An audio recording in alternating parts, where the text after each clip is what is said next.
I'm about to expire, like a magazine subscription or a parking. Talk to my children, which I cannot, given the painkillers and the sedation and the tubes down my throat. I'd tell them, say something funny or go home. Each of my children, when we first learned of my illness, when my time comes, let me go peacefully. Don't call an ambulance. What did they do? Call an ambulance. I think the ringleader was my daughter-in-law, Elizabeth, who wants to inherit my antiques. So children can watch 30 murders a night on TV, but oh, they have to be protected from expiring. Run over it. Death is what happens after living. And let me tell you, on the time I had on this beautiful earth, I lived.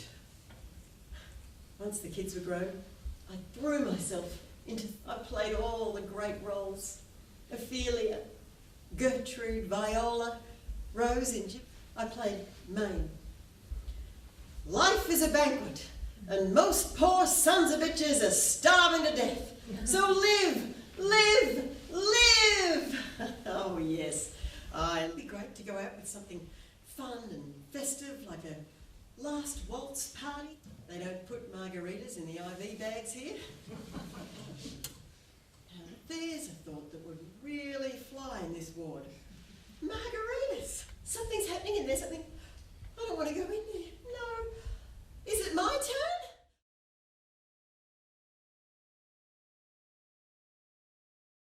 I'll be glad when this is all over. Passing away is not my favourite subject to think about or to deal with. And waiting. I can't stand wait. I wouldn't mind so much if Vera had ever liked me. Never did. Now, it's not the time to think about things like this. It's not. But I do.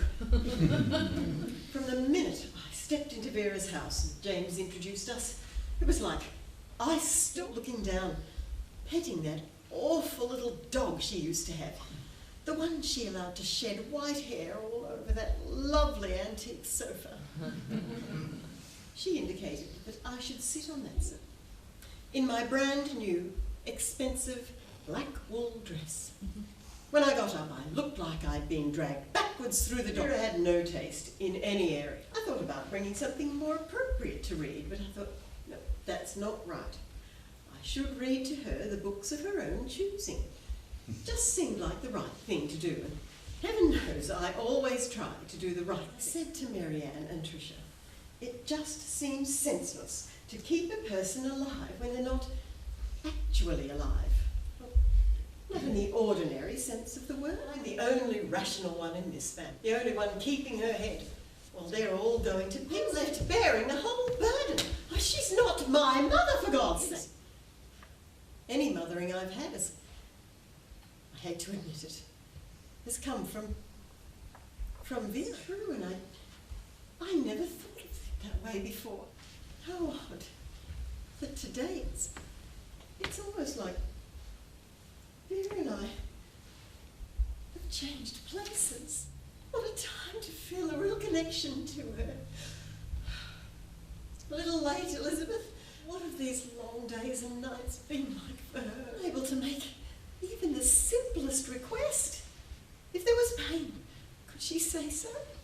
No, she wouldn't have wanted it to end like this. I even had a living will, told each of her children, not me, to see to it that when her life's end came, she'd be allowed to die at home with dignity and not in pain. And what does it come to? Exactly what she feared and sought to avoid. Why didn't I see it before? Don't let me be too late. Don't let Vera die before I finally do the right thing. Now that they're no longer trying to cure me, I feel alive again. Free now. Free to live these last hours or days, whatever it turns out to be,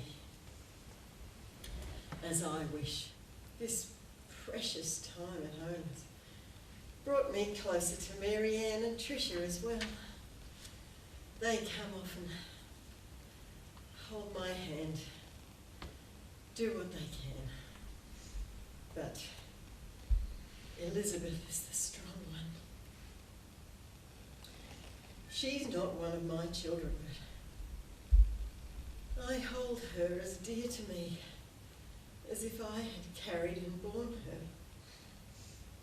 I really meant it when I said, Elizabeth, I love you.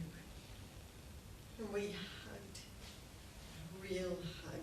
Told them what I want for my funeral. Elizabeth didn't approve.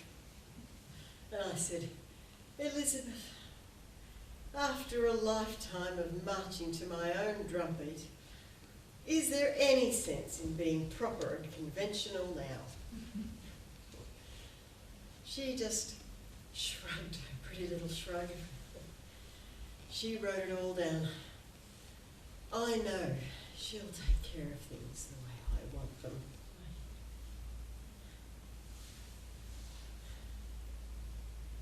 I am ready.